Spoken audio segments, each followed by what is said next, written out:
Du 3 au 7 juillet 2024, Acolyte et Ghost Universe, engagés dans la production littéraire de qualité, vous invitent à la semaine des lecteurs et des traducteurs. Découvrez l'art de la traduction et de la relecture, les nuances de la langue. Préparez-vous durant cette semaine exceptionnelle à des dialogues enrichissants, à des ateliers pratiques et à des discussions animées qui promettent d'être aussi intense que productive. Tout cela pour vous garantir une expérience qualifiante et certifiante dans le monde littéraire. Vous êtes traducteur ou lecteur passionné, votre contribution est précieuse pour façonner l'avenir du livre.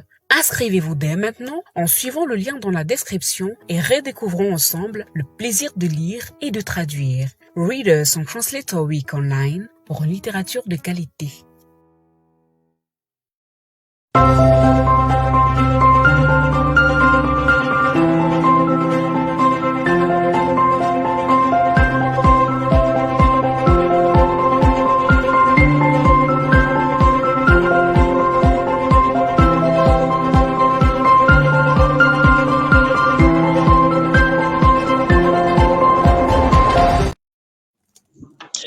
Mesdames, bonjour, messieurs, bonjour, bienvenue à cette autre session d'échange.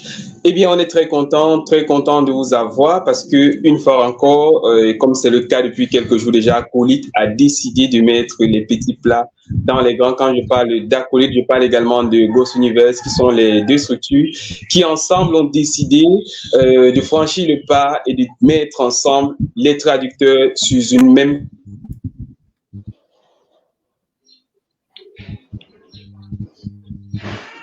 plateforme, traducteurs qui soient au Cameroun, qui soient en Afrique, qui soient en Europe ou même qui soient encore en Amérique, eh bien, c'est la plateforme qui est la leur et nous sommes ravis de vous avoir pour cet échange. Un échange particulier aujourd'hui qui va rassembler trois grosses pointures de la traduction littéraire notamment. Deux personnes qui sont au Cameroun, mais une autre personne qui est sur le continent américain. On va se faire plaisir pendant un peu plus de 90 minutes. Libre à vous, mesdames, messieurs, de poser des questions. Quand vous aurez bien sûr l'occasion d'écouter les différents speeches de ceux qui ont accepté d'être là aujourd'hui et de ceux qui ont accepté d'être là, il y a une dame que vous voyez déjà à l'écran, c'est Ornella Tia, que je ne présente plus pour ceux qui sont du côté du Cameroun, qui connaissent le secteur de la traduction littéraire. Ornella, c'est la traductrice principale du côté du MINRESI, le ministère de la Recherche scientifique et de l'Innovation au Cameroun. Elle est plus la dame à tout faire là-bas, celle pour qui les textes n'ont plus vraiment de secret quand il faut les traduire. Ornella, bonjour et bienvenue à cet échange. Merci, bonjour William. J'espère que tu vas très bien. Oui, super bien. J'espère que toi aussi. Bon, mon sourire peut répondre. On va dire tout simplement que du côté du ministère de la Recherche scientifique et de l'Innovation, ben, tu as un travail formidable là-bas. C'est peut-être l'une des raisons pour laquelle tu es sur ce plateau aujourd'hui et tu vas nous donner ton expertise dans le domaine. Est-ce que la traduction littéraire au MINRESI pour le moment va bien? La traduction peut-être même dans sa globalité d'abord. Bien, la traduction justement dans sa globalité se déploie plutôt bien. Mais pour ce qui est de la traduction littéraire, je ne peux pas encore en dire autant. Oui. Ça veut dire que tu auras sûrement des choses à nous dire tout à l'heure, surtout que le secteur de l'innovation est celui qui nous intéresse en ce début d'après-midi. Alors, une autre personne qui sûrement n'est pas dans l'après-midi, mais très tôt le matin, sûrement là-bas du côté du Canada, c'est Joachim Lepine. Lui, il est cofondateur de la plateforme Lounge Translation Academy et il nous a fait le plaisir d'être là également. Joachim, bonjour. Je crois que c'est fait très tôt. Il fait très tôt du côté du Canada. Bonjour Christian, William. Je suis très content d'être avec vous ce matin. Tout va bien là-bas au côté du Canada? Est-ce que, comme avec on est là aussi, est-ce que la traduction littéraire, c'est la chose la mieux partagée, surtout dans un pays bilingue comme le vôtre? En fait, malgré les distances qui peuvent nous séparer, on peut parler de réalités connexes. On peut dire que la traduction dans son ensemble se porte plutôt bien malgré ce qu'on peut entendre dans les réseaux sociaux, parfois des propos qui sont pas toujours bien fondés. Malgré les mauvaises perceptions, la traduction dans son ensemble comme profession se porte plutôt bien. Les volumes sont plus élevés que jamais. Maintenant, la traduction littéraire, c'est un domaine qui a ses propres enjeux et qui aussi a ses difficultés. Donc, je suis tout à fait d'accord avec Ornella. Malgré les distances, les réalités sont semblables, je dirais. Des réalités semblables aussi, mais avec l'une des personnes qui nous accompagne aujourd'hui. Je ne sais pas si quand on parle d'acolyte, de ghost ou même encore de la traduction littéraire au Cameroun, il est possible de contourner l'incontournable Ray de Ghost Davy. Donc, comme son nom le dit, tout simplement, c'est l'homme de l'ombre, celui qui se cache, mais qui aime bien mettre les autres en avant.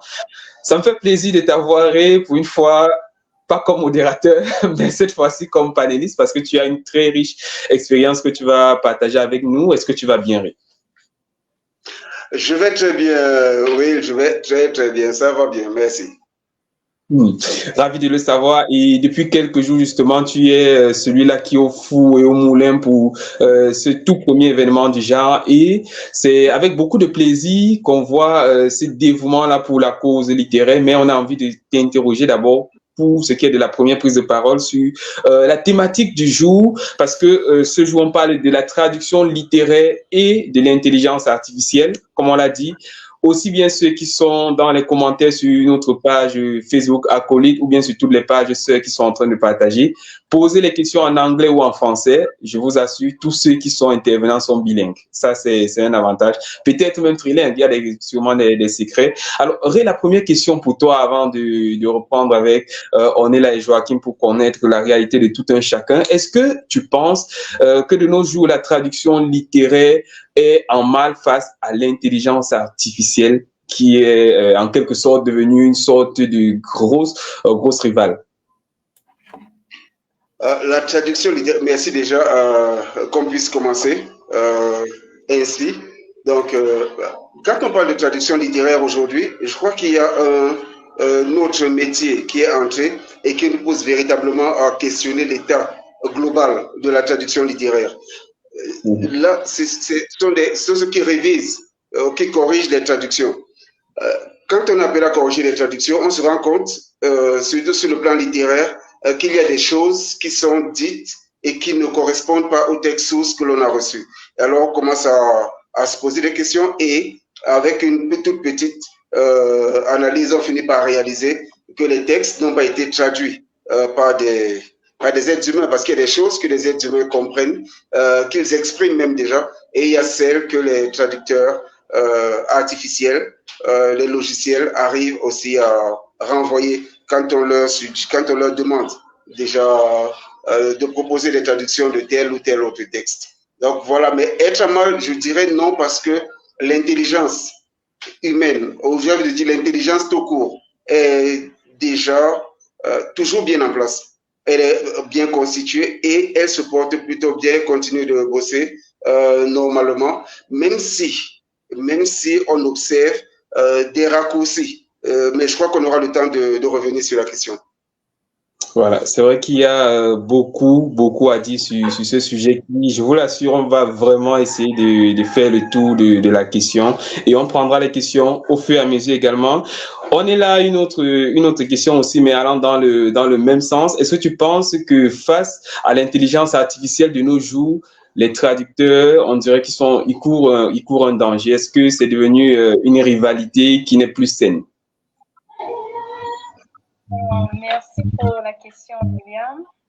Et justement, je dirais que de nos jours, la traduction littéraire court un grand danger.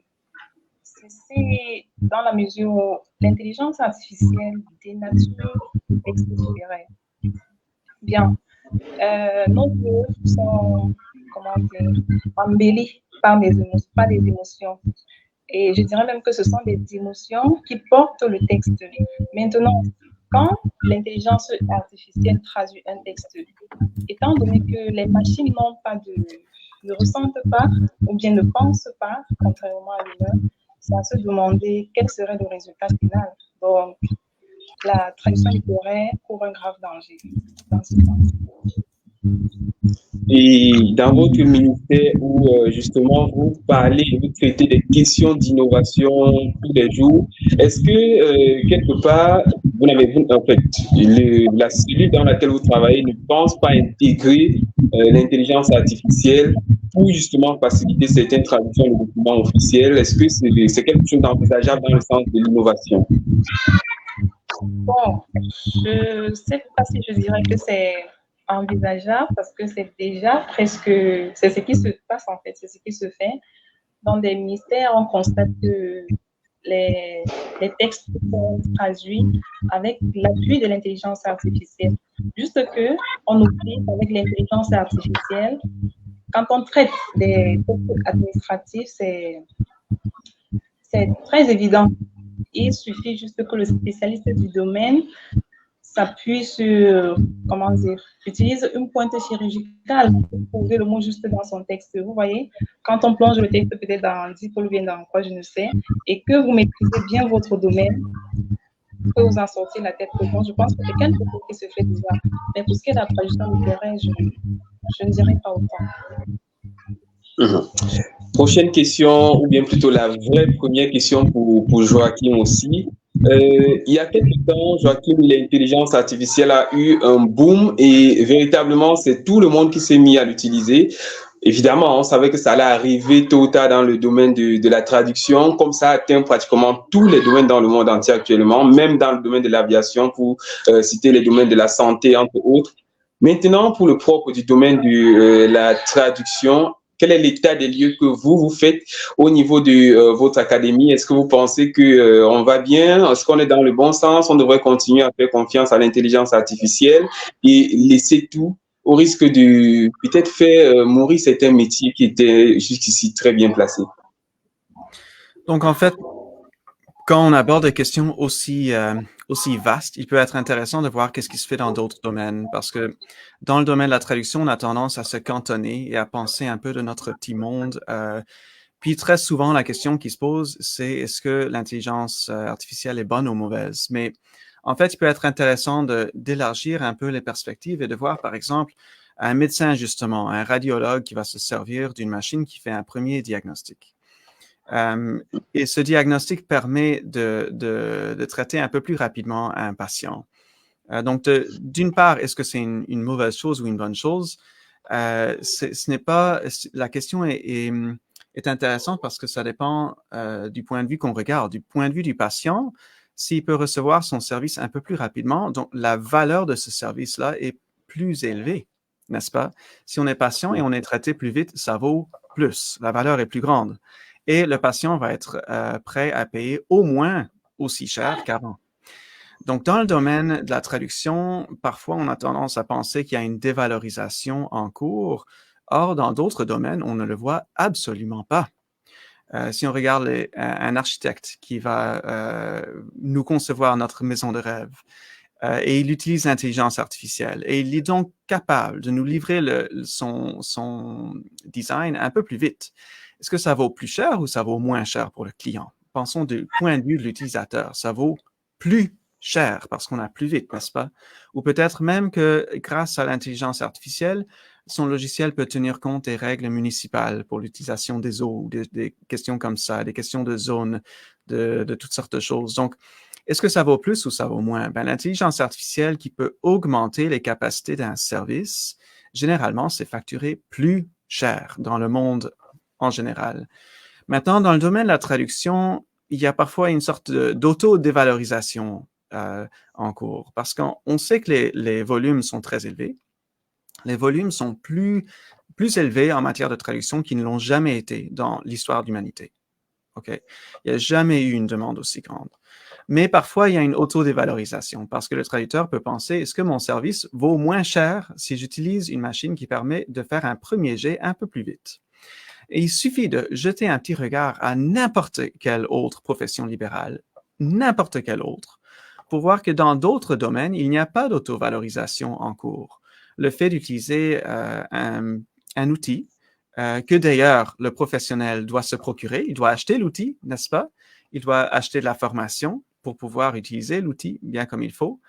Il doit pouvoir se mettre à jour ses connaissances, mettre à jour son logiciel, etc. Et donc, généralement, un service qui est augmenté par intelligence artificielle vaut plus cher dans le monde, pas moins cher. Mais en traduction, parfois, il y a une perception que notre travail est dévalorisé par le fait d'utiliser un outil. Mais cette dévalorisation souvent vient de nous-mêmes. Ça vient des gens dans notre domaine qui pensent du point de vue du traducteur, « Ah, regarde, j'ai pu traduire un peu plus vite ou faire un peu premier jet. » Là, je parle pas de traduction littéraire. Je parle, par exemple, de texte administratif. Okay?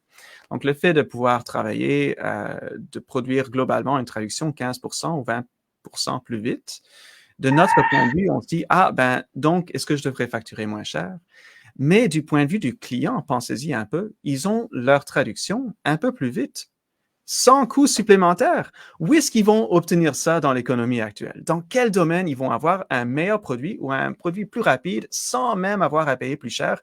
Ça n'existe pas. Donc, il existe en effet un problème avec l'intelligence artificielle dans le domaine de la traduction, mais très souvent, ce n'est pas un problème de technologie.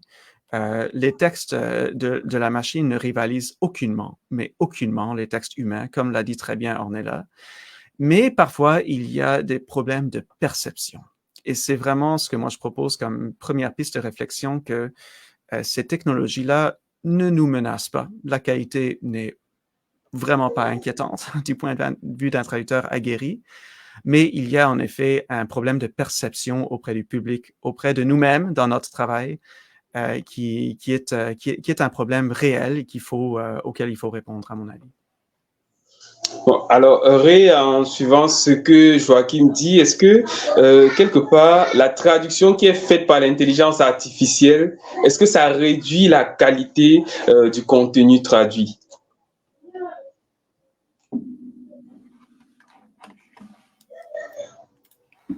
Bon, Ray, peut-être tu vas activer ton micro. Sorry.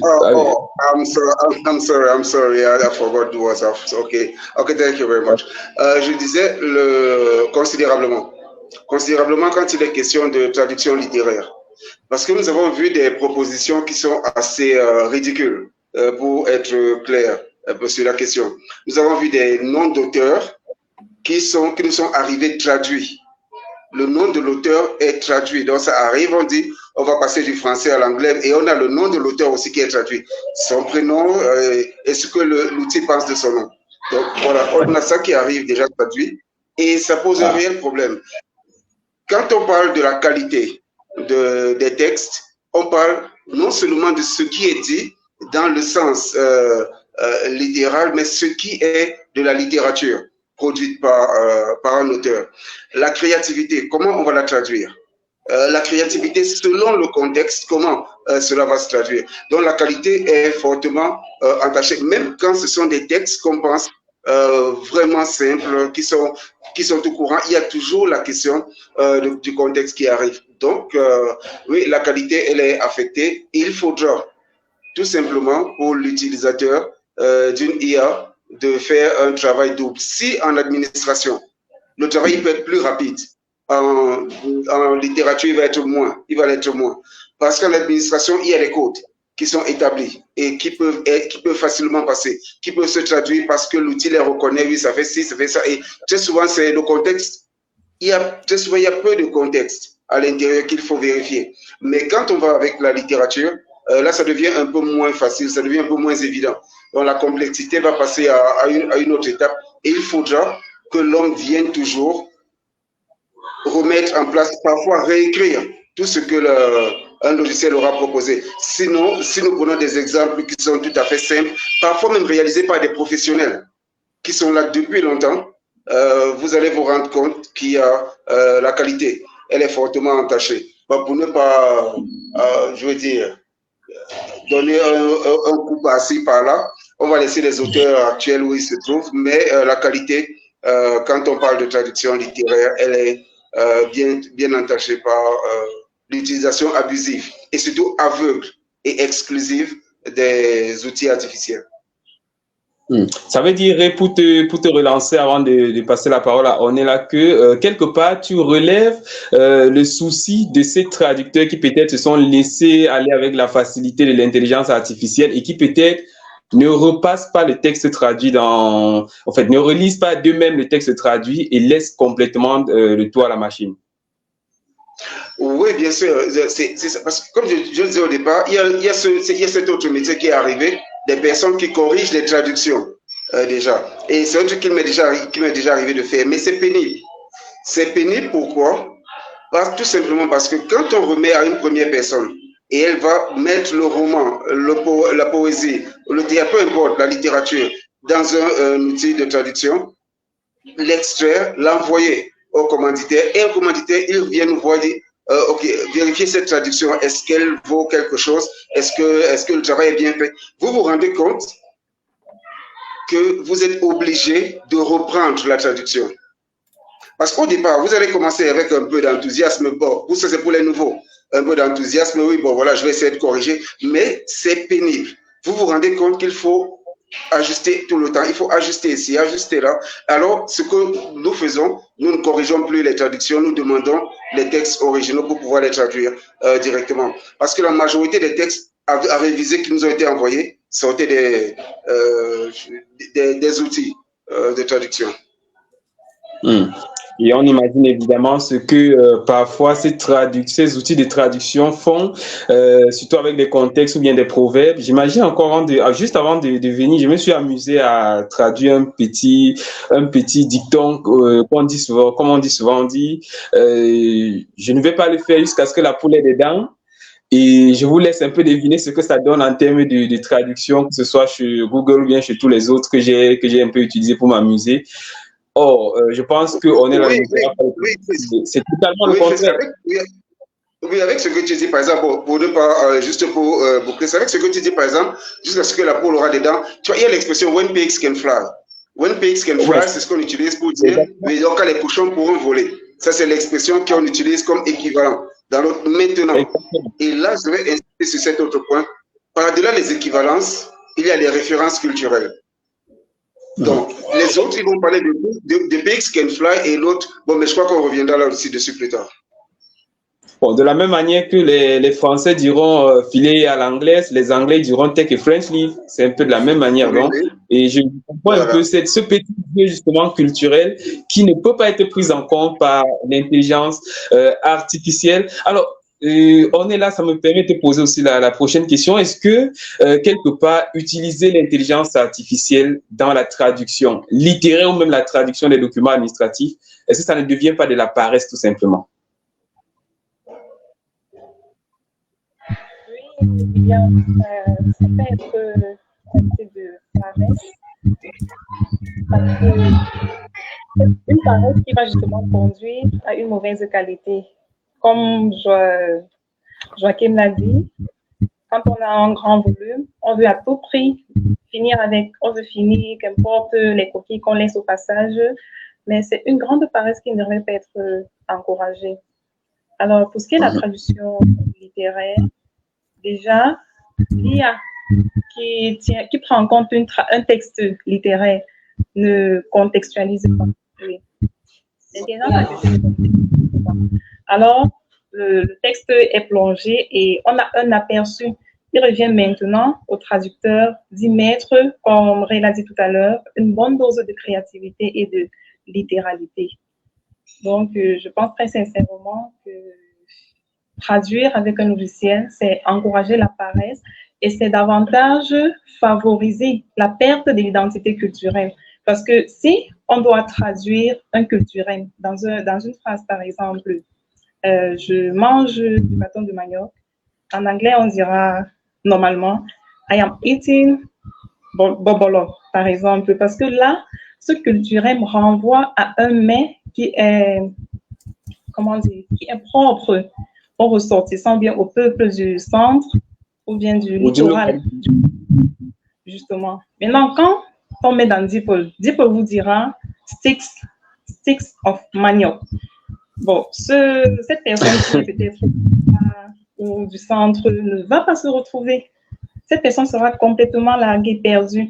Autant, quand vous comprenez la culture du terroir avant de traduire, ça vous évite cette perte d'identité culturelle qu'on combat de nos jours.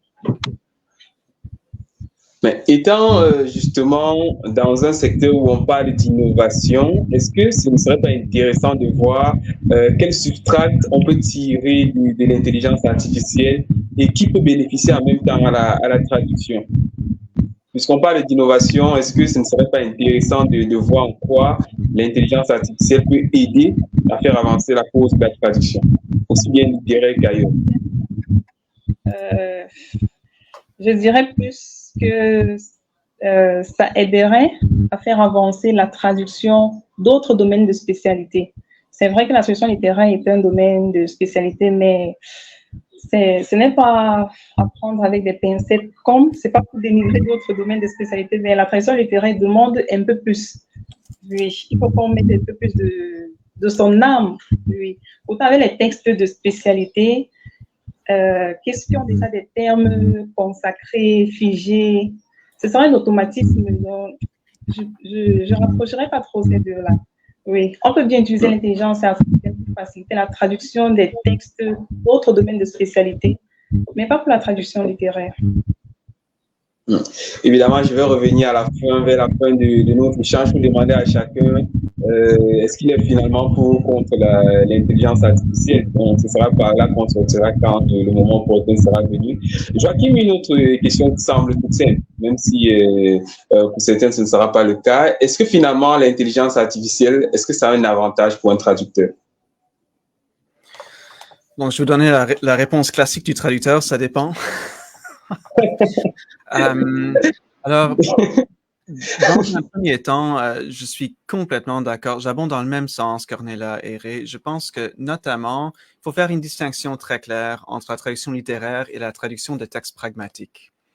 La traduction littéraire, je ne vois aucunement l'intérêt de l'intelligence artificielle pour ces textes-là. Et je vous félicite de refuser de faire de la post-édition de textes littéraires. Je pense que ça serait vraiment aller dans le mauvais sens.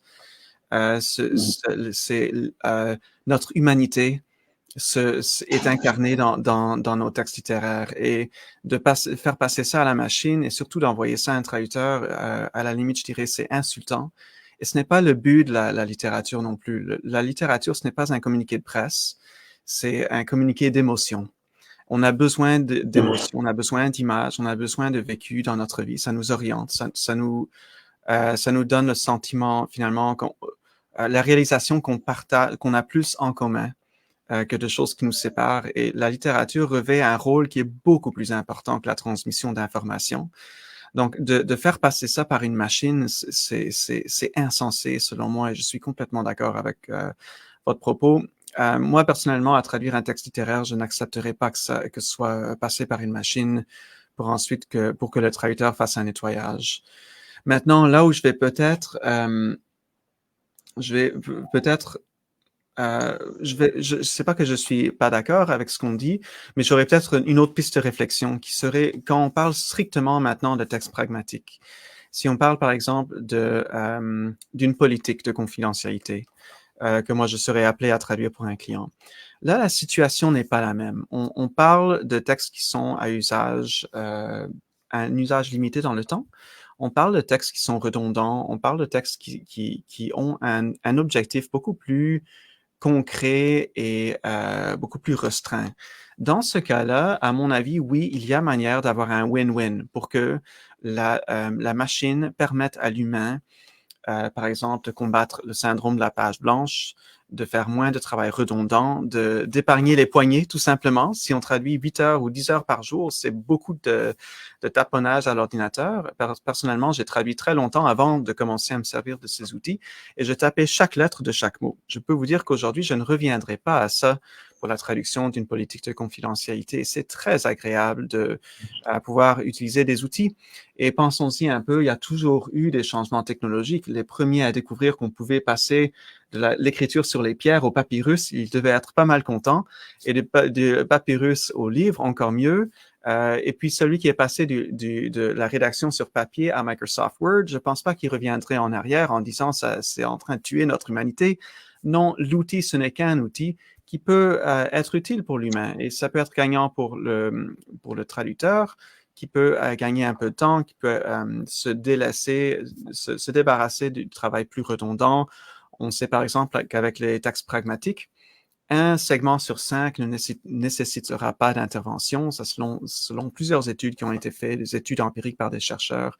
Donc, ça peut, d'une certaine manière, quand c'est un win-win, je ne suis pas contre l'utilisation des nouvelles technologies. Je pense qu'on peut les utiliser pour nous permettre de passer plus de temps sur les défis intéressants et moins de temps sur les bouts de texte faciles, entre guillemets, ou redondants, ou qui ont moins d'enjeux humains, disons.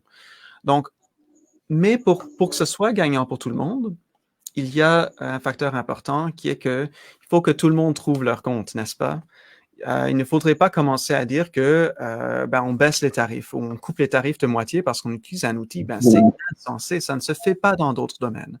Dans d'autres domaines, on utilise un nouvel outil qui nous permet de travailler un peu plus vite. Donc, je sais que je me répète un peu, mais c'est important pour moi parce que quand on parle de texte pragmatique, ce positionnement, c'est ce qui nous permet de continuer de vivre de notre profession, de pouvoir dire, je vous livre une traduction professionnelle et puis, oui, peut-être que j'ai utilisé un outil, peut-être que c'était Microsoft Word, peut-être que c'est l'intelligence artificielle, mais c'est moi qui choisis l'outil et je le fais pour bien servir mon client, pour pouvoir lui livrer son travail dans les délais demandés.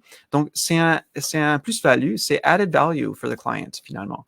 Donc, voilà, alors je reviens un peu à ça, mais je pense qu'il faut faire cette distinction entre texte pragmatique et texte littéraire, puis il y a beaucoup plus à dire, mais les deux sont vraiment deux mondes complètement différents pour moi dans la manière de les aborder. C'est vrai que tu le disais tout à l'heure, dans les textes littéraires, c'est plus les émotions et on va retrouver les textes peut-être qui sont plus académiques, plus classiques avec les documents.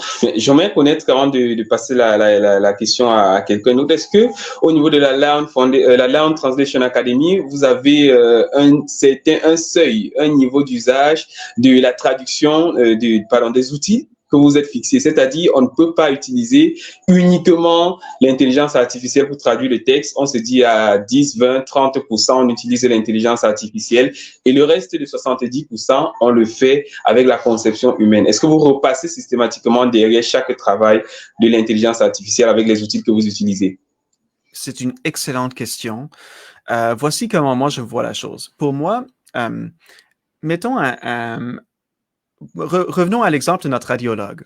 Le radiologue, il va utiliser une machine qui lui donne un premier diagnostic très rapidement. Après, c'est son jugement professionnel, ce sont ses références à lui, ce sont peut-être des conseils de ses collègues qui va permettre de porter un jugement critique et émettre un diagnostic officiel au patient qui a un sens en contexte. Eh bien, c'est un peu la même chose avec la traduction. Pour moi, un traducteur qui va utiliser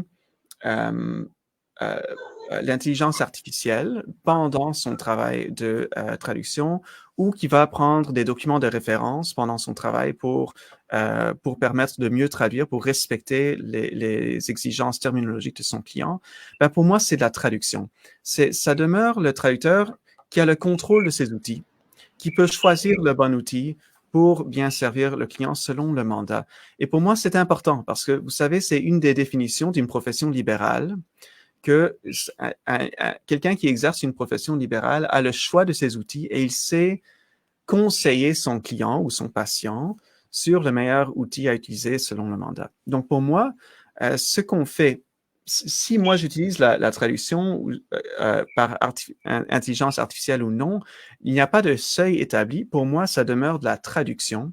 Et selon le mandat, je vais choisir ou non d'utiliser un outil pour permettre de travailler plus vite sur un mandat X.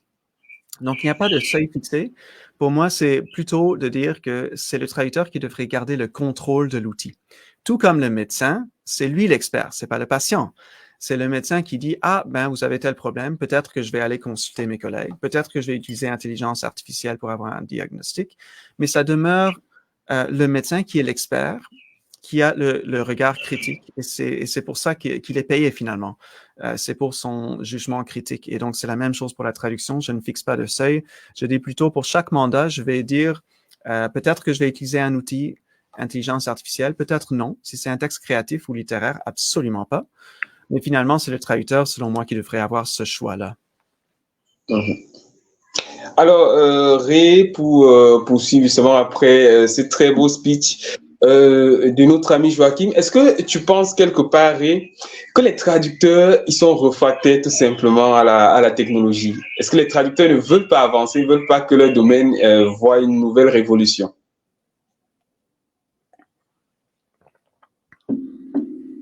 Non, je crois pas. Je crois pas qu'ils soient réfractaires dans le sens extrême du terme.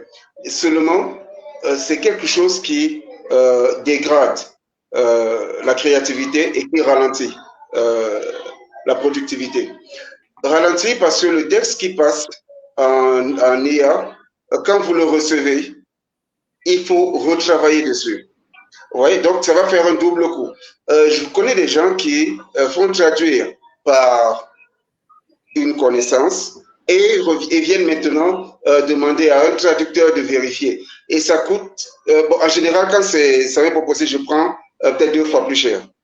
Juste pour leur faire comprendre qu'ils auraient pu faire traduire ça directement, plutôt que d'aller à autre chose. Parce que l'IA dégrade et augmente plutôt le temps de productivité. Si pour les autres textes, comme soulignait Joachim et Ornella, ça va plus vite, pour la littérature, c'est bien plus complexe. Vous imaginez un texte de poésie avec toute la folie que la poésie permet, par exemple, de le balancer dans une intelligence artificielle. Où est l'écriture de l'auteur? Où est cette créativité? Parce qu'on ne traduit pas seulement les mots, on traduit aussi l'auteur. C'est quelque chose qu'il faut relever et il faudra déjà s'y faire. La traduction, c'est aussi l'auteur. Et par-delà toutes les émotions, quelle est la littérature que nous sommes en train de traduire? Est-ce qu'on peut retrouver l'écriture de l'auteur? Est-ce qu'on peut retrouver son style? C'est pourquoi ça prend du temps. Quand il faut traduire, il faut véritablement s'asseoir et se dire, est-ce que je suis en train de traduire ce qui est écrit ou alors je suis en train d'interpréter quelque chose? Ou alors, je trouve qu'il a écrit ceci, mais il aurait pu dire cela, je vais aller dans ce sens. Encore que là, ça reste humain. Là, c'est l'humain qui est en train de penser. Mais quand vous avez une IA dans laquelle vous allez verser un texte, et après, le résultat, c'est lequel? Il y a pas mal de mauvais textes qui se baladent. Et la conséquence directe, c'est que même chez des professionnels qui sont là depuis 20, 30 ans, j'en ai plusieurs, j'ai plusieurs exemples chez moi, vous voyez des textes, vous vous dites, ça ne peut pas être un être humain. Bon, peut-être il y a aussi le volume de travail qui arrive et qui va obliger des gens à aller dans ce sens. On ne peut pas être réfractaire, sauf maintenant, qu'est-ce qu'on peut faire? Si on tient tellement à utiliser ces outils, il faut qu'on sache déjà traduire. Et ces outils viennent comme un petit support pour nous dire, bon, ok, cette phrase est comme ceci, comment je pourrais la faire? Mais dès qu'on prend tout le texte, on va le balancer dans un outil. Non, c'est là, je dis non, vu que je suis un grand défenseur du Human Translation. Donc, je dis non tout de suite. On ne peut pas le faire. On peut voir une expression, on peut voir un mot qui est dans un contexte qu'on n'arrive pas bien à définir et on va donc chercher un outil qui peut nous proposer peut-être une vingtaine de contextes. On va consulter les divers contextes et voir, ok, d'accord, celui-ci correspond le mieux ou bien telle autre chose. Parce que l'autre difficulté, ce serait d'aller vers l'auteur tout le temps et lui demander, bon oui, ici, qu'est-ce que tu voulais dire, qu'est-ce que tu voulais... Mais en fait, à la fin, vous n'êtes plus vraiment traducteur. Si vous êtes tout le temps à questionner l'auteur, il faut pouvoir le faire et sans un outil. Parce que si on est traducteur, c'est pas juste 2 langues, comme on est en mesure de comprendre, on se dit qu'on peut dire une langue dans une autre. Non, mais c'est qu'on est en mesure de s'asseoir, de reprendre la créativité d'un auteur et de la rendre. Donc, sur ce plan, je vais dire non. Si quelqu'un veut utiliser un outil, il faut qu'il sache traduire. Et si c'est déjà traduit, l'outil ne lui sert plus à rien. Donc, en définitive, je vais dire non, mais on ne peut pas esquiver. Je disais justement, tu me permets de te relancer justement sur ce que tu viens de dire. Est-ce que tu penses que la traduction devient un peu de la réécriture quand on parle dans le sens de la littérature? De la réécriture, ça je suis contre. Je suis contre parce que quand on réécrit, bon, il faut d'abord qu'on replace les choses. Écrire le même texte dans une autre langue, là je marche. Mais réécrire le texte, là je vais dire non. Pourquoi? Parce que la réécriture suppose qu'il y a des choses qui sont là, qui ne sont pas correctes et qui ne sont pas claires, qui ne sont pas nettes, et il va falloir leur donner une autre forme. Là, on parle de réécriture, et la traduction, ce n'est pas la réécriture. Vous ne pouvez pas interpréter le texte d'un auteur. Vous vous dites, OK, bon, il a dit ceci, bon, je pense que ça va être cela. Quand on parle des cultures, quand on parle des valeurs qui sont transmises par la traduction littéraire, il y a aussi cette capacité à être assis exactement à la place de l'auteur, pas pour une réécriture, mais pour une écriture de son texte dans une autre langue, pour que cette langue-là puisse recevoir son style, sa culture, sa diversité, son identité. Sinon, vous n'avez pas traduit, justement, vous avez réécrit, vous avez collé le nom de l'auteur, et c'est un autre texte que nous avons, pas celui de l'auteur pour lequel on a été sollicité.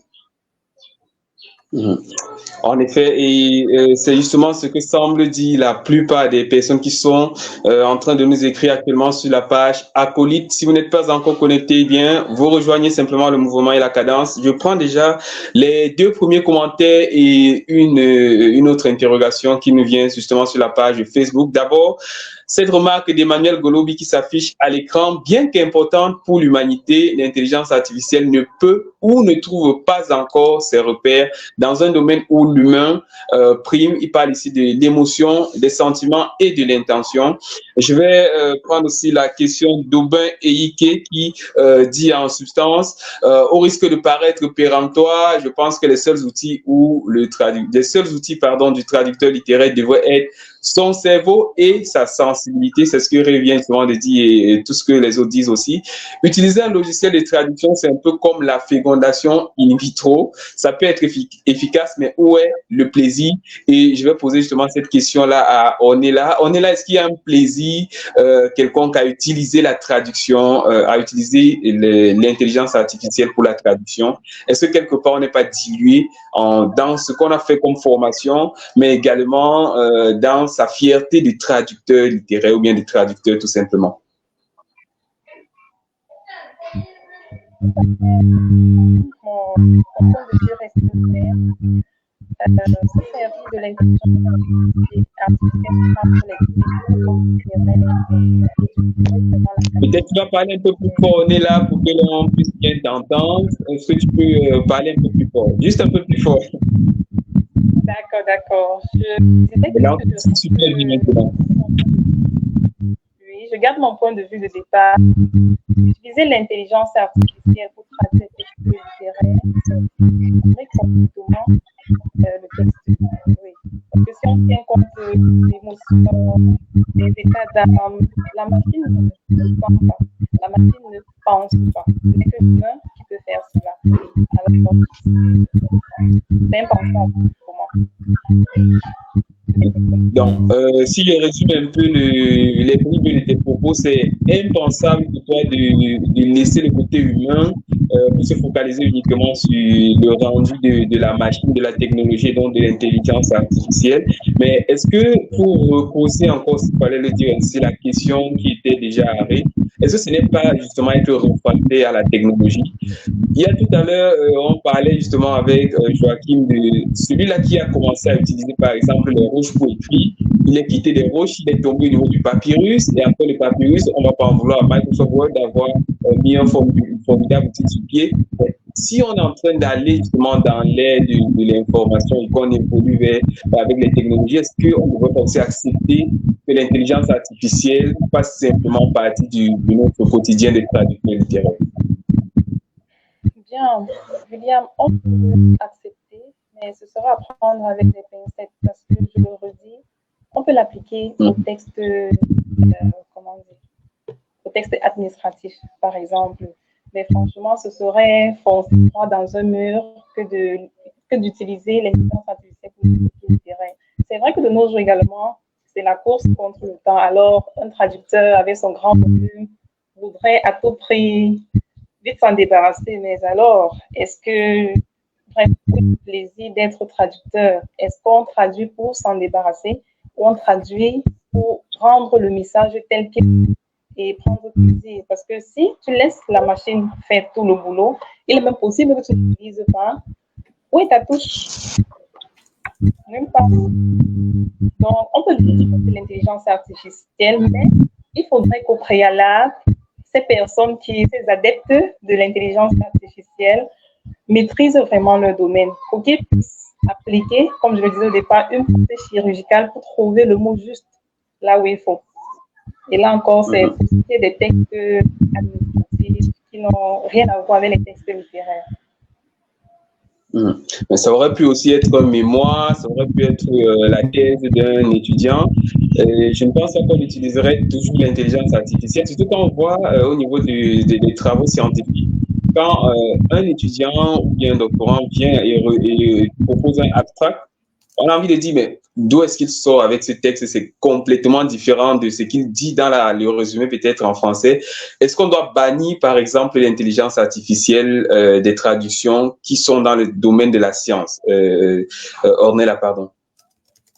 Je pense dans la mesure du possible, on pourrait bannir cela parce que quand tu mènes un travail scientifique, tu y mets ton âme, ton esprit, ton ADN. Et maintenant, je me demande comment la machine traduirait ton ADN, par exemple. Un travail scientifique, c'est quelque chose que tu construis comme un bébé que tu portes jusqu'à arriver à terme. Je pense pas qu'une machine pourrait porter ton bébé à ta place, justement. Ton mémoire ton mémoire de recherche, je vais dire ça comment, c'est un joyau, oui, c'est un bébé. Et je ne pense pas qu'un bébé passerait par une machine, justement.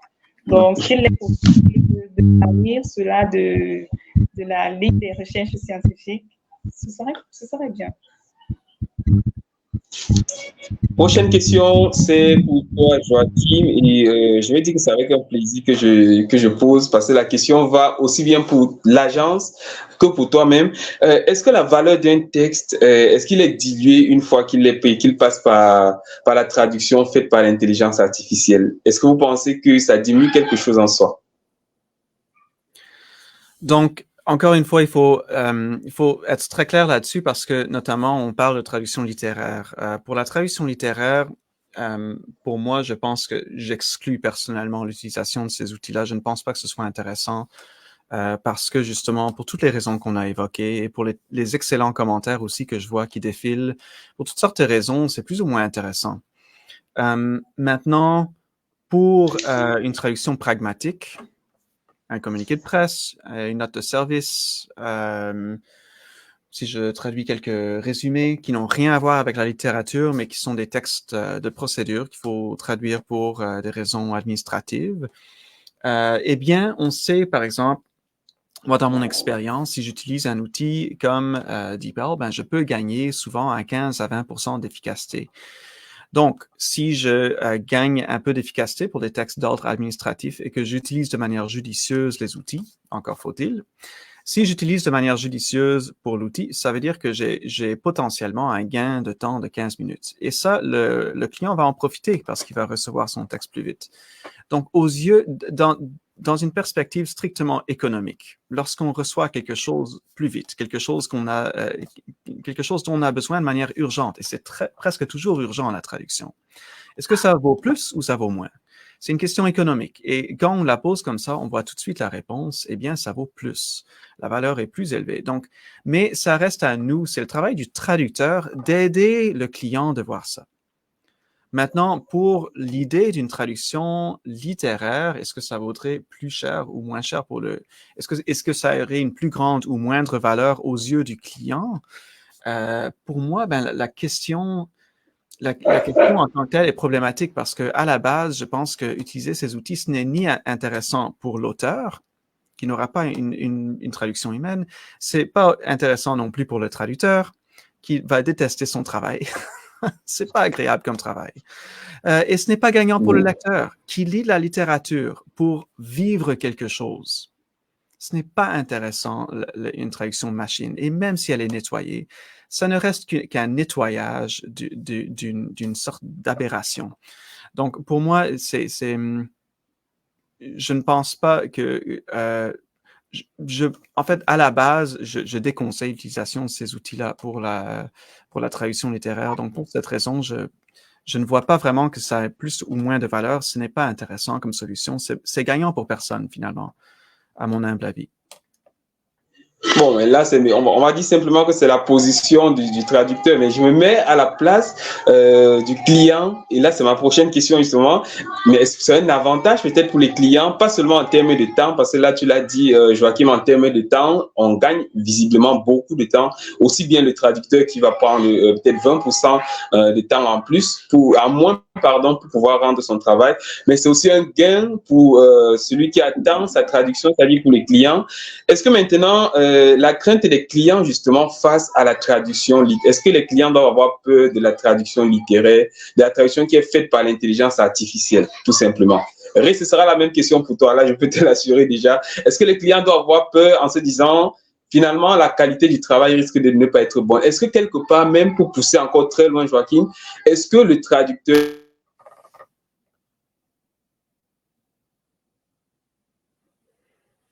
ne devrait pas annoncer au client en disant j'ai été un peu coupé. Est-ce que le traducteur ne devrait pas préciser au client faites attention, j'ai utilisé l'intelligence artificielle pour pouvoir régler votre problème? Ben, si on parle de traduction littéraire, je déconseille tout simplement d'utiliser ces outils-là. Et donc, il n'y a pas de raison d'aviser le client parce que, encore une fois, c'est perdant pour tout le monde. Maintenant, pour une traduction de texte pragmatique, c'est autre chose. Et là encore, regardons d'autres domaines. Si je vais engager une boîte de communication pour faire mon site web, OK, je les paye un montant, ils conçoivent mon site web. Est-ce qu'ils vont m'envoyer une liste pour dire « Ah, on a utilisé tel logiciel pour concevoir ton bouton à la page 3. Ah, on a engagé quelqu'un en Inde pour régler une boîte HTML sur ta page About. On a utilisé un troisième logiciel pour aller vérifier ton SEO sur tel truc, à l'entête de page à tel truc. » Non, n'est-ce pas? Parce que finalement, du point de vue du client, il achète un outcome, un résultat.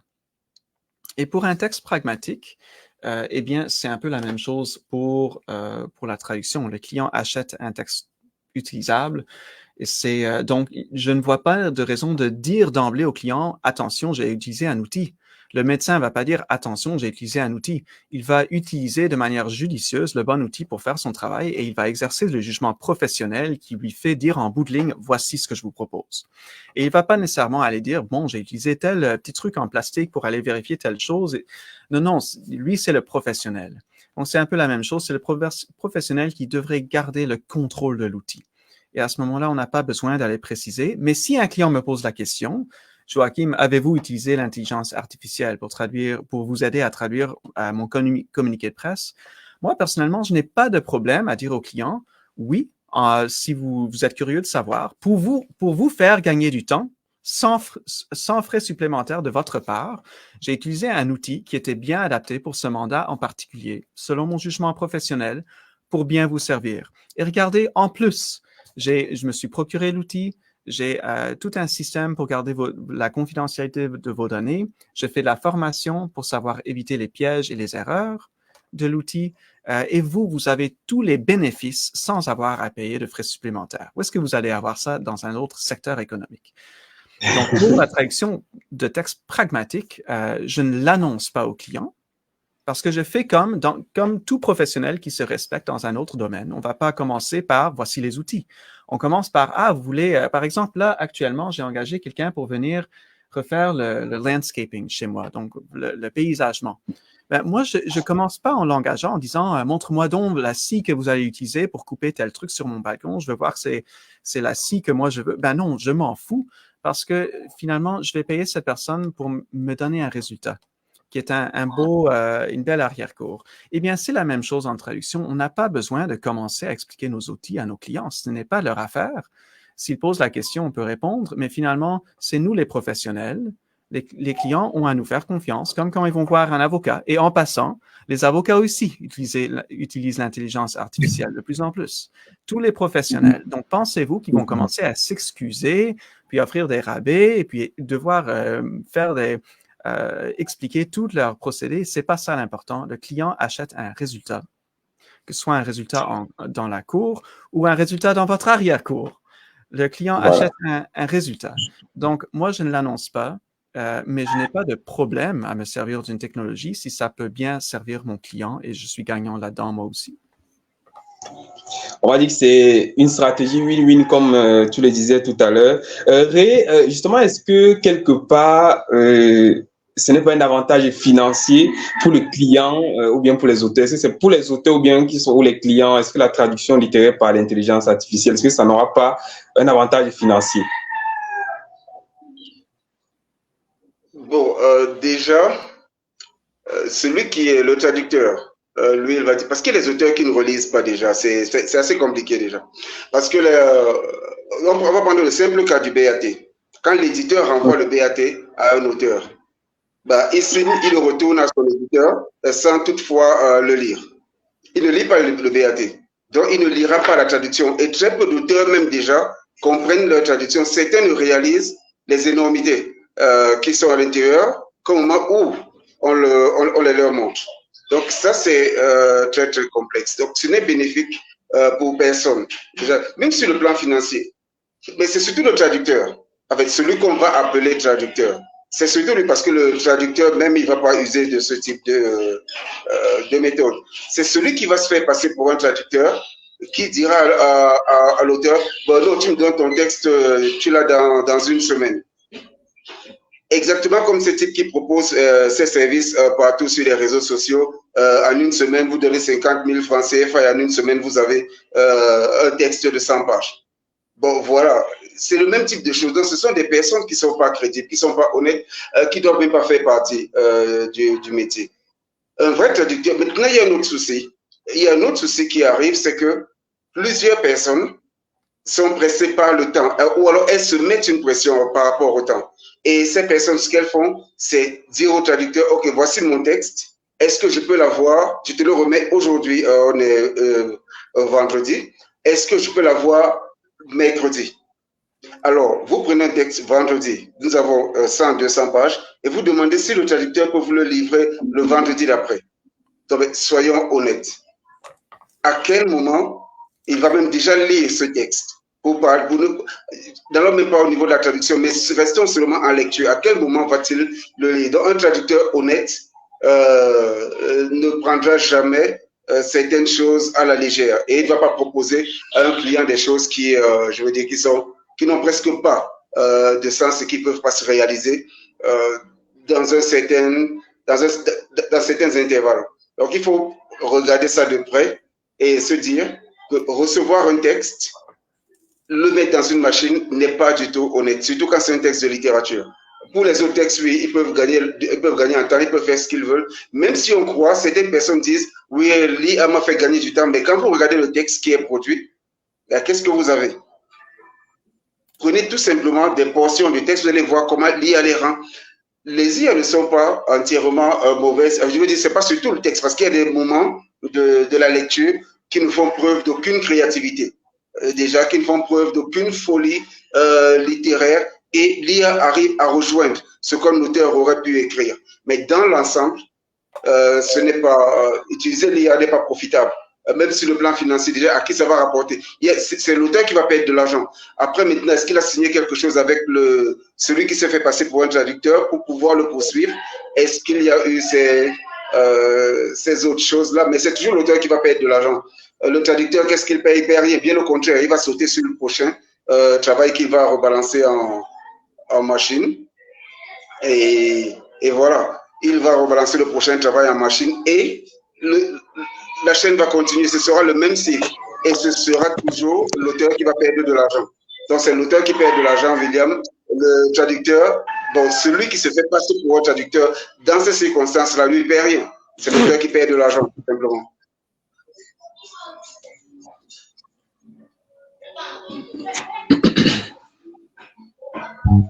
Je ne sais pas si vous me suivez, parce que là, j'ai quelques soucis de son, véritablement. Il pleut très fort chez moi.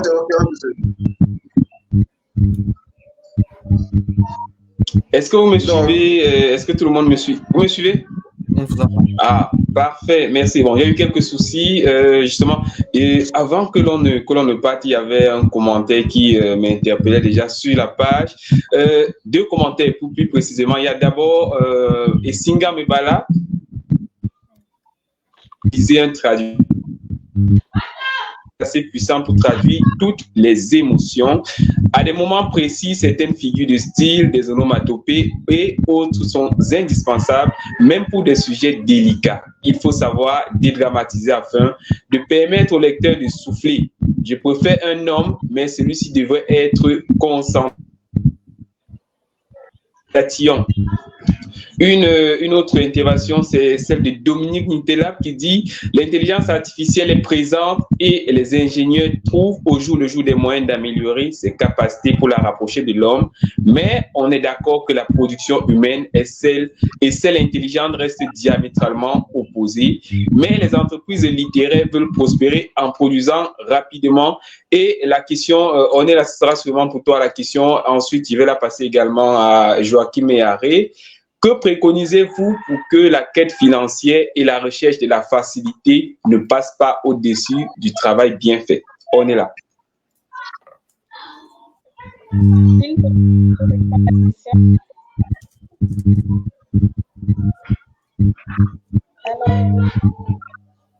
Allô? Je te suis bien, on est là, vas-y. Tu peux reprendre la question, s'il te plaît? Je ne sais pas si on est là m'a suivi. Je ne sais pas si vous m'avez bien suivi. Vous ne me suivez pas. Vous me suivez très bien. J'ai du mal à avoir le retour. Bon, peut-être avant d'avoir le retour, je ne sais donc pas ce qui se passe exactement. On est là, est-ce que tu as suivi la question? Pas très bien, William. Merci de la reprendre, s'il te plaît. Ray, peut-être tu vas prendre un peu le relais, le temps pour moi de voir quel est le souci.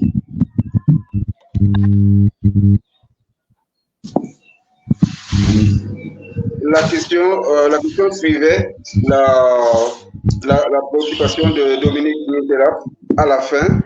Que préconisez-vous pour que la quête financière et la recherche de la facilité ne passent pas au-dessus du travail bien fait?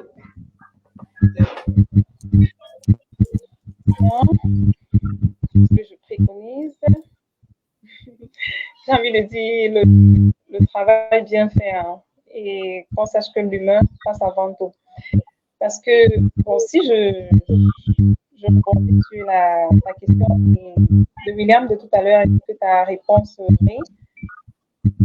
si on doit se focaliser sur le gain financier, très sincèrement, l'auteur, c'est comme si l'auteur vendait son âme au diable. Oui.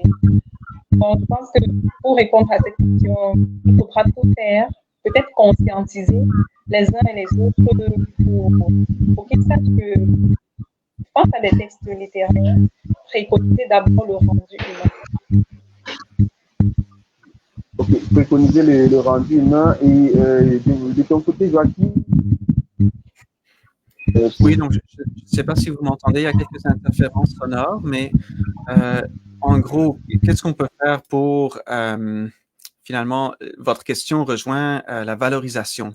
Comment valoriser le travail humain, le travail bien fait, comme on l'a très bien dit. À mon avis, et c'est ce qu'on fait avec notre école de traduction Lyon, on enseigne le marketing aux traducteurs parce que dans notre domaine, on n'a pas été formé pour faire du marketing, alors que dans d'autres domaines, couramment, la réponse est oui. Par exemple, je pense à mon conseiller financier ou si on pense aux gens en assurance, ils ont une formation en marketing pour savoir faire respecter leur profession. Et c'est quelque chose qui manque un peu dans la profession de traducteur. On n'a pas de de formation pour apprendre à faire ce marketing-là, mais il est important. Et donc, je peux certainement proposer quelques petites pistes. Donc, si on veut améliorer la valorisation de notre travail, du travail bien fait, du travail de l'humain, quelques petits conseils. D'abord, refuser les mauvaises conditions. C'est très important de refuser, de nettoyer une traduction machine pour un texte littéraire. Pour moi, ce serait vraiment... c'est triste comme situation qu'on doive le dire, mais il ne faut pas accepter les conditions qui sont pas gagnantes pour personne, finalement. Et puis, un autre conseil que je proposerais, que j'enseigne souvent quand je fais du coaching pour traducteurs, pour leur apprendre un peu les bases du marketing, c'est de rencontrer le client. Et là, c'est une question culturelle, mais ici en Amérique du Nord, ça se fait très bien de rencontrer son client, que ce soit pour un travail pragmatique ou une traduction littéraire. On peut proposer un petit appel de 15 minutes sans engagement. On peut proposer de se rencontrer dans un café, comme je l'ai fait avec plusieurs de mes clients.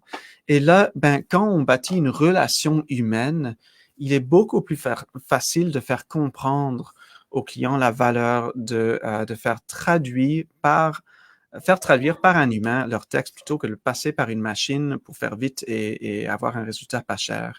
Le message passe très bien en personne parce que beaucoup de choses passent dans le non-dit, dans le non-verbal. Quand on parle aux gens, c'est une occasion de bâtir un lien de confiance aussi, qui est très difficile de bâtir par courriel, par exemple. Alors, c'est une petite chose, mais si on veut valoriser ou revaloriser notre profession à l'ère de l'IA, je proposerais fortement de refuser les mauvaises conditions, puis de rencontrer nos clients et leur expliquer toutes les belles choses qu'on est en train de dire aujourd'hui. Pourquoi un texte traduit par machine n'est pas intéressant pour quelqu'un qui veut lire la littérature? On peut l'expliquer quand on rencontre quelqu'un. Si on se limite au courriel, ça va être très difficile de faire bien passer ce message-là. Donc, la simple rencontre avec les gens, très importante, je pense, plus que jamais dans notre domaine. Donc, pour toi, allez d'abord rencontrer les clients pour proposer la solution plus tard, parce que c'est incontournable quelque part. Tout à fait. Ray, est-ce que quelque part aussi tu trouves qu'il y a une solution par rapport à cette montée fulgurante de l'intelligence artificielle dans le monde de la traduction littéraire? Qu'est-ce qu'on préconise, comme l'a demandé Dominique? Moi, ce que je fais, c'est je donne beaucoup d'ateliers déjà, et durant les ateliers, ce que j'essaye de faire, c'est de renseigner les auteurs, surtout parce que les personnes qui, en définitive, souffrent de cette traduction sont les auteurs. Donc, je parle aux auteurs, aussi aux éditeurs, parce que les éditeurs, maintenant, ils ont la fâcheuse habitude, là je parle des petits éditeurs, ils ont la fâcheuse habitude de dire qu'ils peuvent traduire, qu'ils peuvent aussi traduire. Donc, ils vont prendre des textes de leurs auteurs, les mettre en machine et facturer, bien sûr. Et quand on voit le résultat, c'est une belle catastrophe. Donc, il faut renseigner, il faut éduquer. Il faut rééduquer la scène littéraire.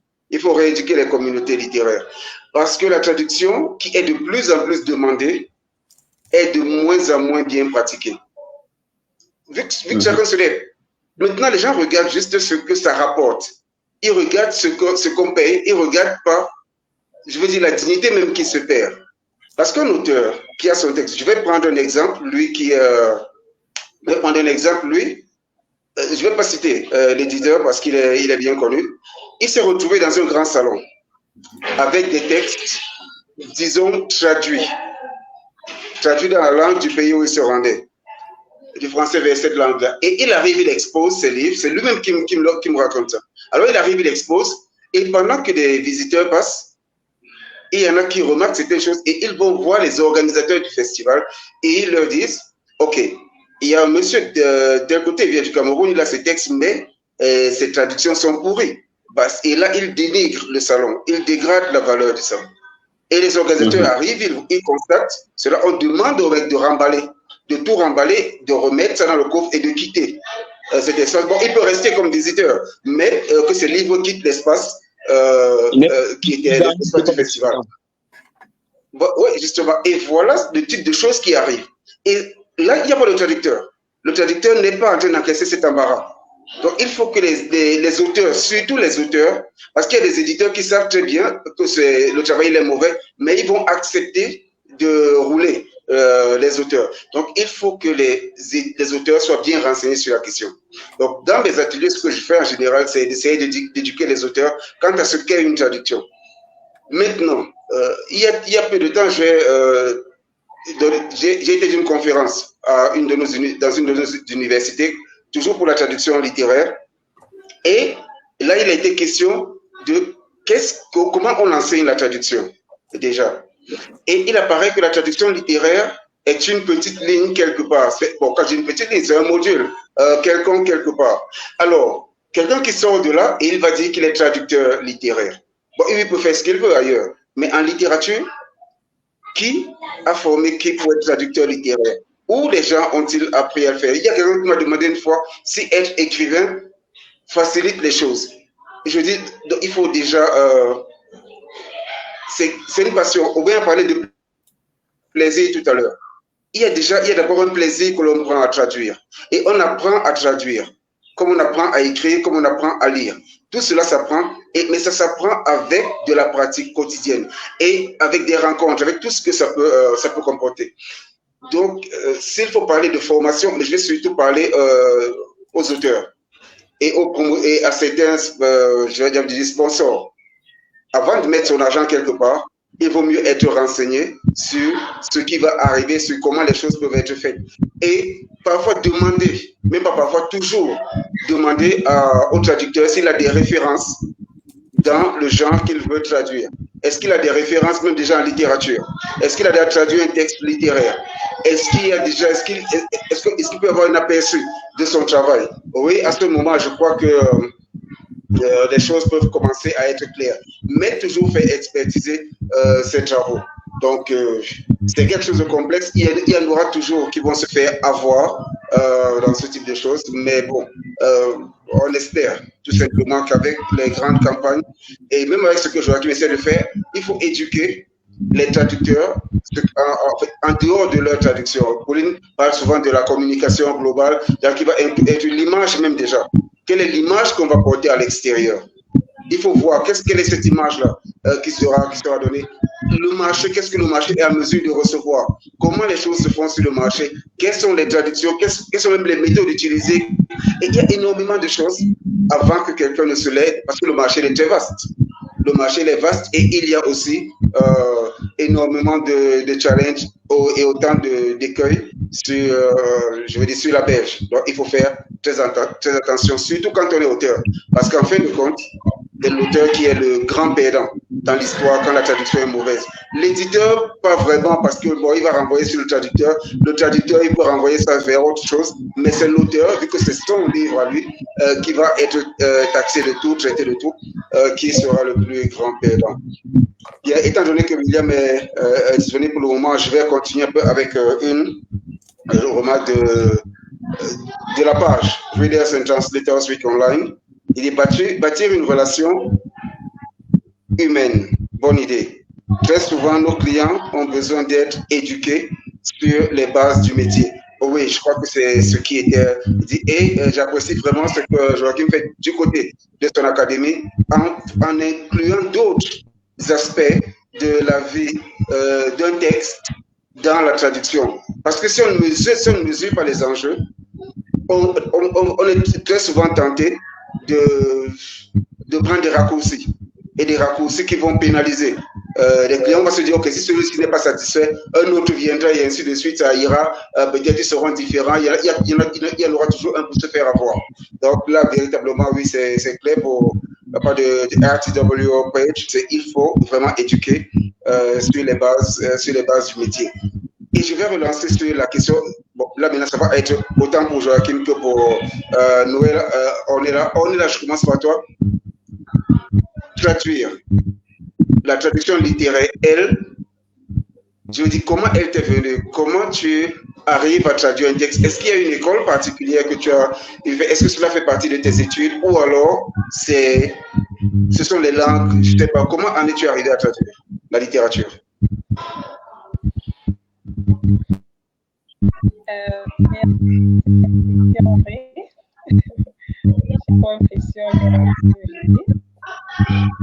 Dans la traduction, je me souviens encore de ce texte presque aujourd'hui où il fallait répondre et avec bon, assez différents ateliers, différents moments de travail, j'avais pensé que quand on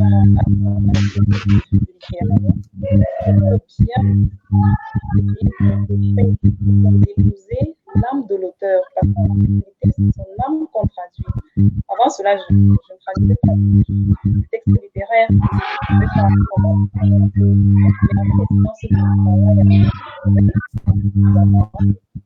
J'ai pu comprendre que Produit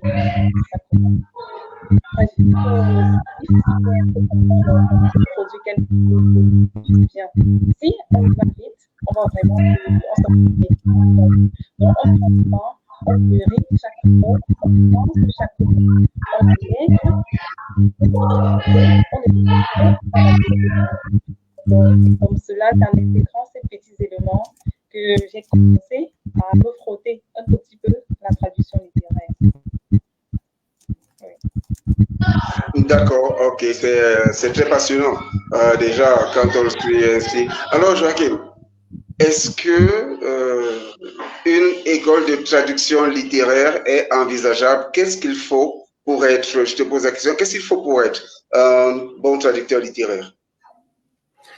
Donc, mon expertise se situe plus dans la formation du traducteur. Ce que je peux peut-être proposer, pour ma part, ce serait un peu le contraire de ce qu'il faut.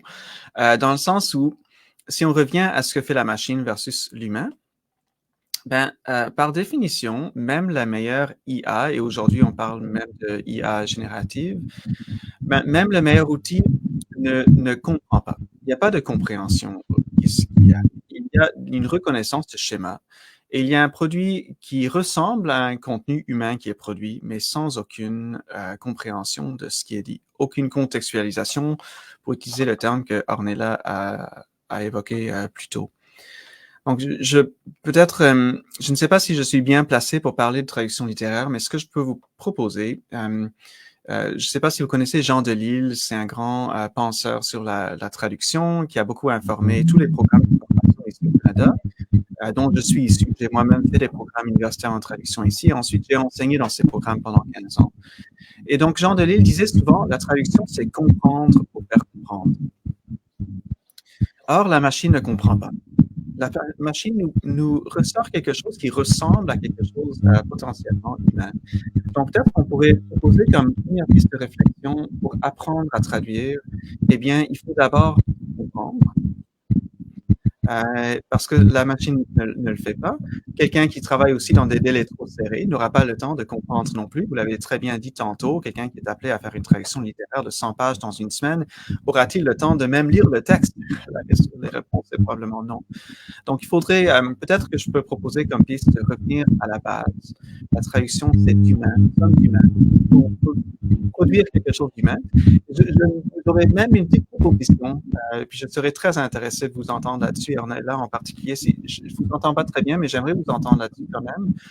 Jean Delisle disait que traduire, c'est comprendre pour faire comprendre. Est-ce qu'on pourrait dire que la traduction littéraire, c'est aussi, à quelque part, ressentir pour faire ressentir? Est-ce qu'on pourrait le dire comme ça? Ok, disons,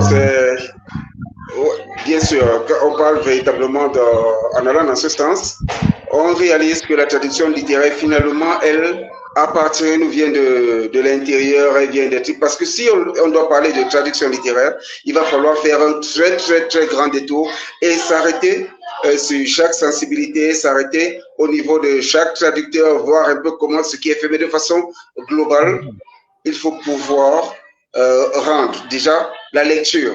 La lecture, c'est quelque chose qui est vital, qui est vital pour la traduction littéraire. Il faut pouvoir lire déjà, avoir assez de patience pour pouvoir reprendre ce qu'on est là appelé tout à l'heure, l'esprit littéraire. Il faut arriver à le cerner, il faut arriver à intégrer le texte pour pouvoir maintenant traduire, peu importe la langue, peu importe le domaine, comprendre les diverses sensibilités, telles que ton livre l'a si bien démontré par exemple, voir un peu ce qui se fait de part et d'autre. Et est-ce que tu pourrais nous parler un peu, pendant qu'on y est, de ce livre et de comment le traducteur peut arriver à se tenir vis-à-vis des autres cultures?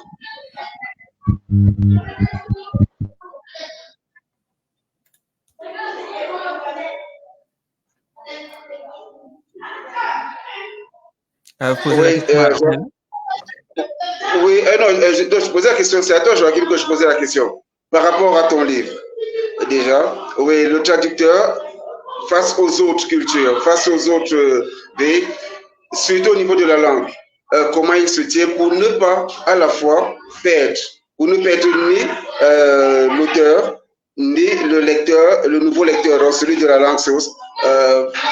Comment il doit se tenir justement? Est-ce que tu peux nous parler un peu de ton livre? Oui, mais en fait, je ne sais pas de quel livre vous parlez. J'avoue que je suis un peu perdu. Je ne sais pas de quel livre vous parlez particulièrement. Est-ce que vous pouvez préciser? Non, le tout récent, celui qu'on a partagé sur LinkedIn. Le livre qu'on a partagé sur LinkedIn. Je n'ai pas partagé de livre sur LinkedIn, à moins que je me trompe. Non, en fait, oui, je dis, nous avons eu un échange sur LinkedIn et par mail, il y a un livre que tu m'as envoyé. Donc, c'est de celui-là que je parle. Malheureusement, je n'ai pas le titre. Le titre avec moi, mais il parlait de la traduction du français vers l'anglais. Déjà. Oui, d'accord. Oui, excusez-moi. Oui. OK, d'accord. Donc, c'est un guide d'une quarantaine de pages sur la traduction du français vers l'anglais, et plus particulièrement ce qu'il faut, les écueils, les erreurs potentielles qu'on fait vers l'anglais. Donc, ce n'est pas la littérature en tant que telle. J'ai l'impression que votre question, c'est plus sur la traduction d'une œuvre littéraire et comment l'appréhender. Mais dans mon cas, c'était vraiment un guide pratico-pratique. Cela dit, j'ai eu une expérience intéressante l'année passée. Quelqu'un a traduit un de mes livres parce que j'en ai quelques-uns de guides comme ça, quelqu'un a traduit un de ses livres sans me demander si ça m'intéressait. Il m'a envoyé sa traduction qui avait des points problématiques dedans. Il a dû être refait. Et donc, ce que je peux vous répondre peut-être comme piste, c'est que eh bien, quand on rédige quelque chose, on met beaucoup d'amour dedans. Et si le lecteur n'est pas humain, comme Ornella, c'est ce que j'ai cru un peu comprendre dans vos propos aussi, s'il ne le vit pas, si ça ne vient pas de l'intérieur, comme Ray vous l'avez dit tantôt, l'auteur va le sentir et le lecteur aussi. Donc, il faut, à quelque part, pour bien traduire, il faut revenir à nos capacités humaines et aussi nos qualités humaines, notre intérieur. Et donc, comme Ray l'a dit, c'est un processus très personnel, mais on le sent quand c'est l'intelligence artificielle ou quand c'est quelqu'un qui a pris le temps de vraiment incarner un peu nos propos. Donc, c'est peut-être ce que je peux vous donner comme réflexion là-dessus.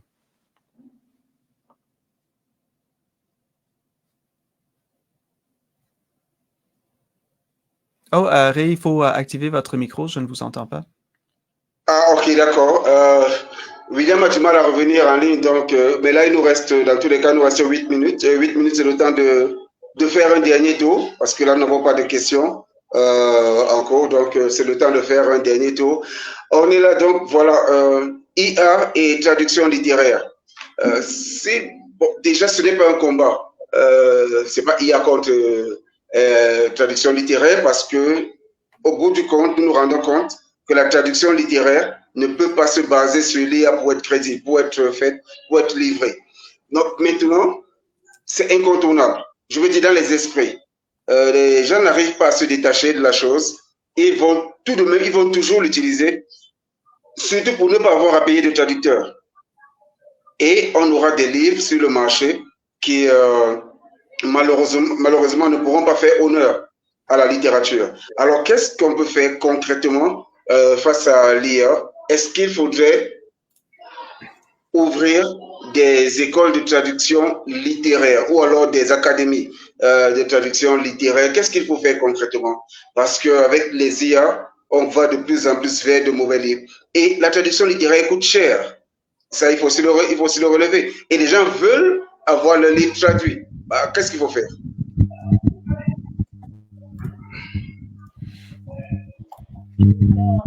Je pense que ta question, il y a des réponses. Il serait préférable d'ouvrir, de créer des académies et on forme des individus en traduction littéraire pour justement éviter de vendre les âmes des auteurs au diable.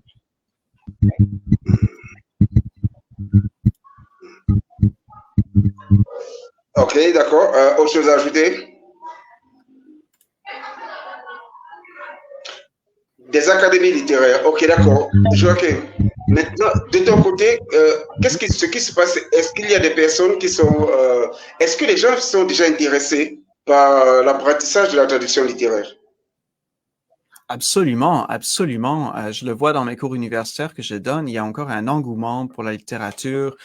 Parfois, on voit aussi des jeunes qui s'intéressent beaucoup aux jeux vidéo, mais parce qu'ils aiment l'aspect imaginaire, l'aspect de la fiction, et sont des gens aussi qui peuvent éventuellement se diriger vers la traduction littéraire plus tard. Oui, je pense qu'il y a certainement un besoin. J'aime beaucoup ce que Ornella a dit et j'abonde dans le même sens. Plus on s'en va vers une traduction sui generis, pour utiliser un beau terme latin, une formation à part entière, plus on peut dire, on a une formation d'expert dans notre domaine. Donc, de pouvoir dire que quelqu'un a un diplôme en traduction littéraire, déjà, c'est énorme, ou même si c'est un certificat, une certaine reconnaissance, parce que le client va voir, c'est quelqu'un qui a une expertise. Comme quand on va voir un autre professionnel, ils vont avoir leur diplôme sur leur mur, qui nous rassure. C'est la même chose, plus on a des formations à part entière. Puis ici, près de chez nous, on a l'université de Sherbrooke où j'ai longtemps enseigné. Puis moi-même, à l'époque où j'ai fait mon baccalauréat en traduction, ça s'appelait le baccalauréat multidisciplinaire avec cheminement en traduction professionnelle. Et justement, au sein du département, il y a une lutte pour faire reconnaître baccalauréat en traduction professionnelle.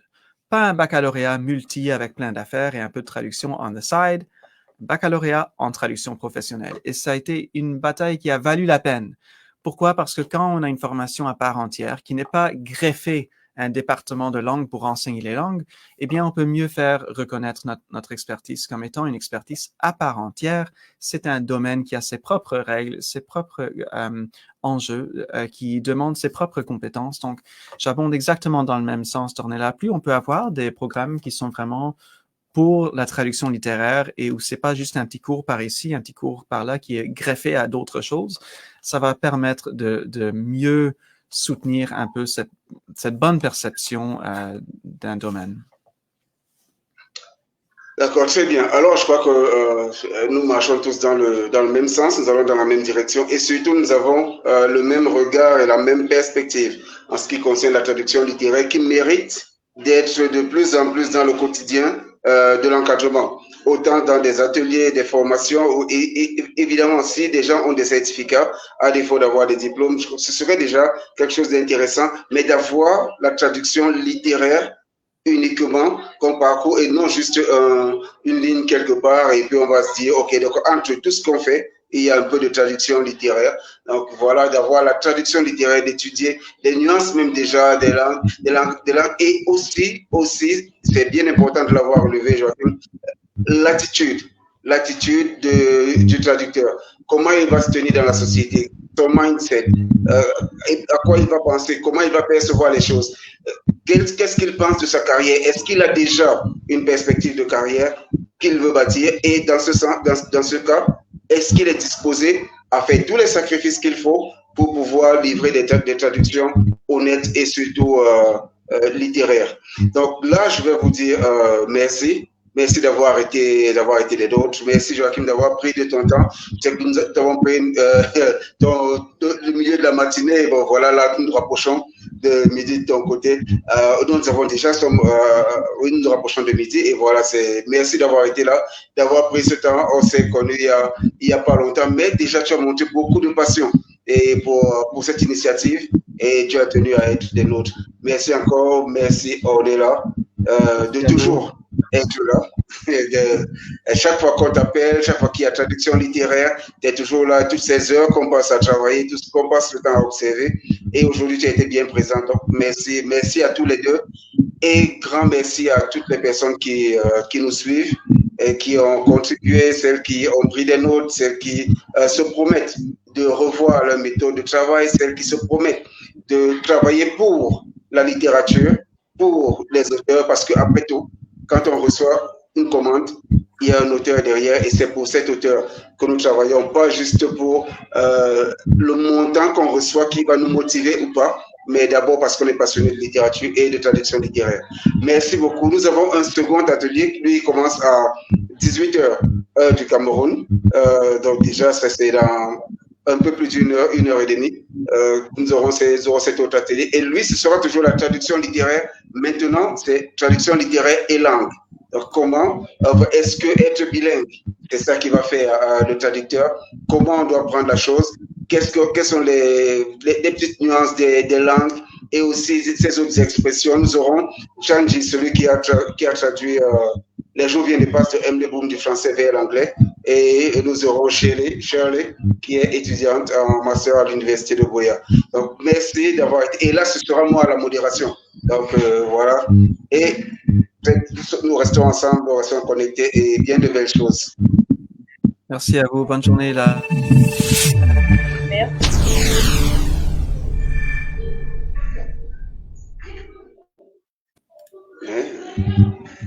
Merci pour l'occasion.